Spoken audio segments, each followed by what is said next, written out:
When you need mealtime inspiration, it's worth shopping Kroger, where you'll find over 30,000 mouth-watering choices that excite your inner foodie. And no matter what tasty choice you make, you'll enjoy our everyday low prices, plus extra ways to save, like digital coupons worth over $600 each week. You can also save up to $1 off per gallon at the pump with fuel points. More savings and more inspiring flavors make shopping Kroger worth it every time. Kroger, fresh for everyone. Fuel restrictions apply. Look, Bumble knows you're exhausted by dating. All the, must not take yourself too seriously, and 6'1" since that matters, and what do I even say other than, hey? Well, that's why they're introducing an all-new Bumble, with exciting features to make compatibility easier, starting the chat better, and dating safer. They've changed, so you don't have to. Download the new Bumble now.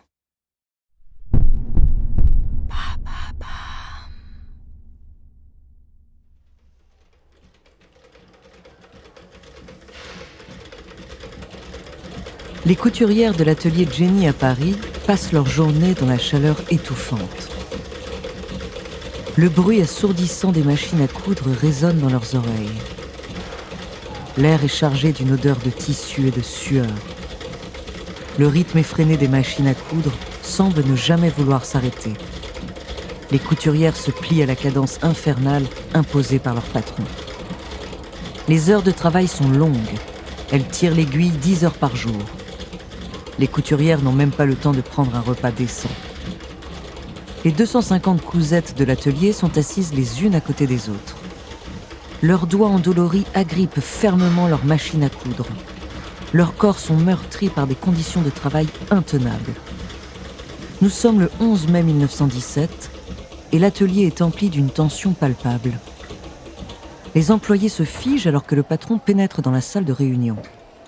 Sa démarche lente et grave reflétant le poids de la nouvelle qu'il porte. Il s'avance dans la salle. Sa posture droite et autoritaire suscite une inquiétude parmi les employés.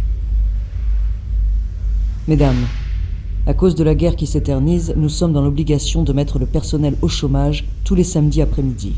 Nous ne pouvons pas compenser financièrement la perte de ces heures de travail. Le silence s'abat sur la salle. Les couturières se regardent les unes les autres. Cette nouvelle est comme un coup de poignard pour elles.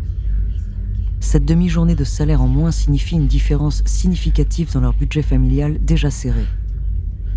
Le bruit des machines à coudre s'est tu, laissant place aux murmures d'indignation et de frustration. Les couturières se sentent trahies et impuissantes face à cette injustice. Pour celles-ci, c'est la goutte d'eau qui fait déborder le vase. Leur détermination est palpable. Leur colère et leur tristesse se mêlent pour former un sentiment de résistance farouche. Elles ne peuvent se contenter de se taire et subir cette injustice. Elles doivent se battre pour leurs droits et leur dignité.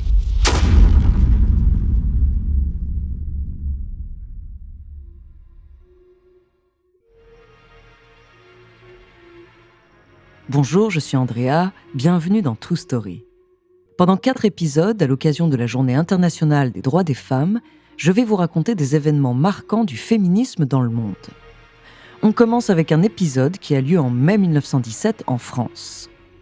Je ne vais pas vous parler de la guerre et de ses mutineries, mais d'une autre forme de révolte qui s'est mise en place. Une révolution menée par des femmes qui vont changer la loi du travail en France. Son nom, la grève des midinettes. De son déclenchement à son impact sur notre vie de tous les jours, découvrez sa true story.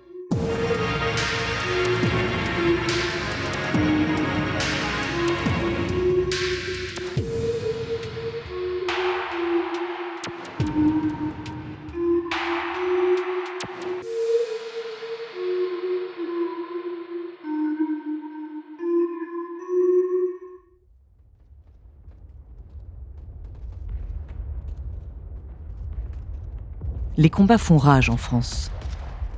Cette guerre qui nous oppose à l'Allemagne n'en finit pas. Cela fait maintenant 2 ans que nos poilus se font tuer dans les tranchées, laissant leurs familles en deuil. Alors que les hommes sont au combat, les femmes sont confrontées à une hausse significative des coûts des produits de première nécessité. Les usines continuent à opérer au détriment des salaires des femmes, qui reçoivent jusqu'à 30% de moins que les hommes. Les travailleuses modestes se retrouvent dans une grande misère. Les femmes peinent à nourrir leurs enfants, à s'habiller et à payer leur loyer. Parmi ces jeunes se trouvent les midinettes, les cousettes des ateliers parisiens. Le surnom de midinette est dû au fait que, travaillant loin de chez elles, mal payées, elles devaient se contenter d'un déjeuner sur le pouce. Ce repas, elles le portaient dans leur dinette pour leur pause du midi. Leur travail consiste à fabriquer des vêtements pour les bourgeoises. Ces femmes de la haute société les ont vite caricaturées comme de jeunes femmes écervelées et frivoles, alors qu'elles ne sont rien d'autre que des ouvrières exploitées. En mai 1917, on leur demande de renoncer à une demi-journée de travail sans dédommagement de salaire. Un sacrifice inenvisageable vu l'augmentation du coût de la vie. Les patrons leur parlent de la semaine anglaise. Sauf qu'au Royaume-Uni, cette demi-journée de repos forcé est rémunérée. En France, non. Mal payées, peu soutenues par leurs camarades syndicalistes, abandonnées par les collègues masculins, les femmes au travail s'organisent seules pour se défendre. Les cousettes de l'atelier Jenny sont les premières à se mettre en grève. Le mouvement social s'est rapidement propagé à d'autres ateliers de couture de Paris. Les midinettes commencent à organiser des manifestations pour réclamer leurs droits.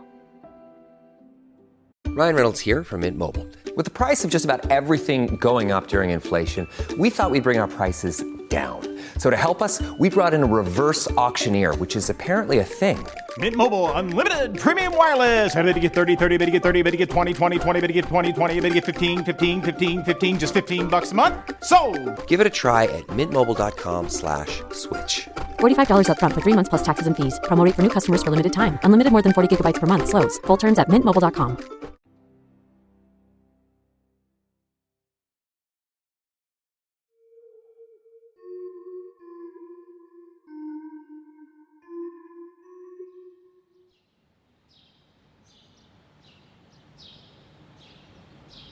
Lors d'une belle journée de mai, les arbres ont revêtu leur feuillage vert, le soleil est radieux et réchauffe la ville. Les rues de Paris sont en ébullition. Les voix des midinettes retentissent dans tous les coins. Le bruit de leurs pas sur les pavés est assourdissant, accompagné des chants revendicatifs qui résonnent dans les rues. Elles arborent toutes avec fierté leurs belles robes noires, cousues main et leurs chapeaux élégants. L'air est rempli d'une odeur de fleurs fraîchement cueillies. On peut voir des lilas ou du muguet orner leur corsage, ajoutant une touche de gaieté à l'événement. Elles descendent les Champs-Élysées sous le regard perplexe des passants. Ce n'est pas souvent que l'on voit des femmes faire grève. L'ambiance est bon enfant. Certaines midinettes dansent, d'autres chantent des slogans. Certaines brandissent un drapeau tricolore, une banderole avec écrit « Nous voulons la semaine anglaise » ou une pancarte inscrite « Nos 20 sous ». À mesure que la manifestation progresse, les rangs grossissent. Les midinettes se regroupent de plus en plus. Certaines ont même dû s'échapper de leur atelier pour rejoindre la manifestation. Ce jour-là, ce sont 2000 femmes qui défilent dans les rues de Paris.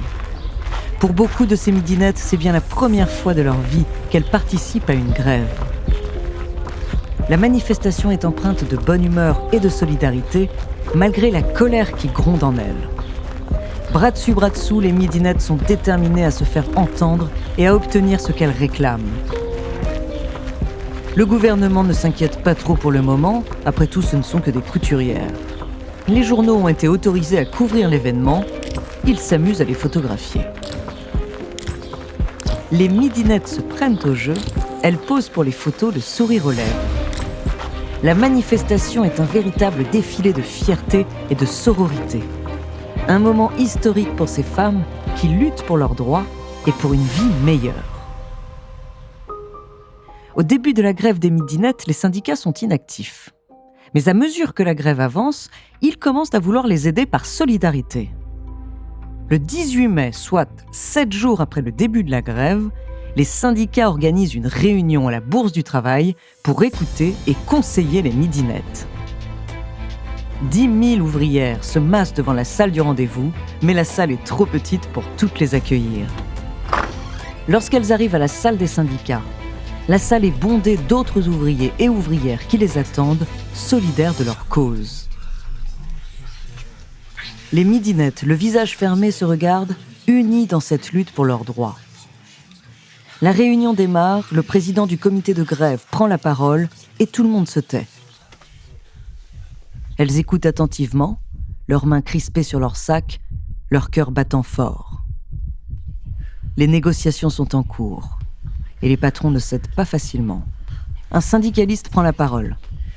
Il décrit avec éloquence les difficultés morales et matérielles des travailleuses qui sont de véritables artistes. Il les encourage à rester unis. Les midinettes se lèvent et applaudissent. Leur solidarité résonne. Elles quittent la salle, leur détermination renforcée, prêtes à poursuivre leur combat pour des salaires justes et des conditions de travail améliorées.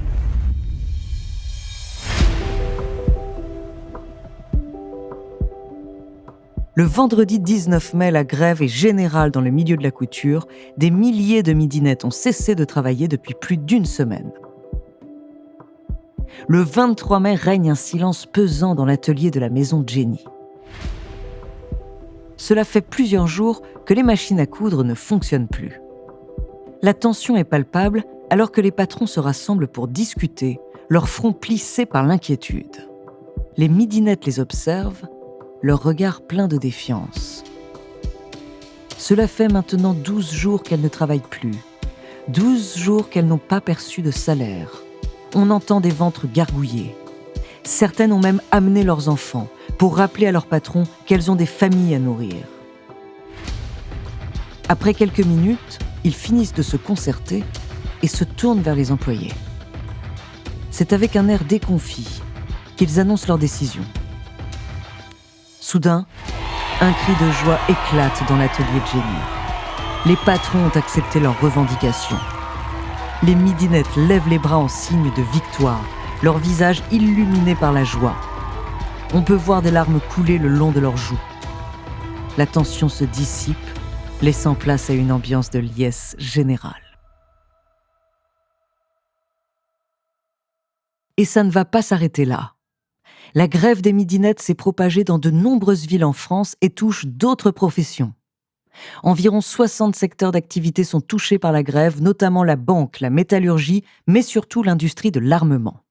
Les munitionnettes qui ont adhéré à la grève n'ont pas été traitées avec la même bienveillance que les midinettes. Les autorités ont fait preuve d'une répression brutale envers elles, avec des interventions policières violentes, des arrestations et des condamnations. Cela est dû au fait que le mouvement menace la production de munitions et est considéré comme un danger pour la défense nationale.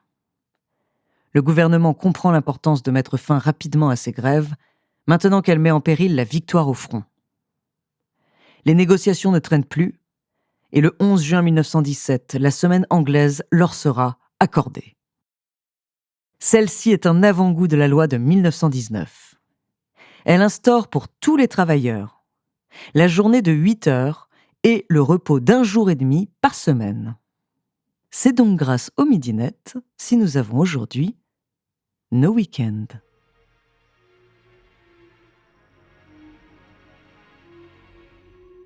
Merci d'avoir écouté cet épisode de True Story, écrit par Clémence Setti et réalisé par Célia Brondeau et Antoine Berry-Roger. La semaine prochaine, je vous raconterai comment les Canadiennes ont fait évoluer la place des femmes en politique.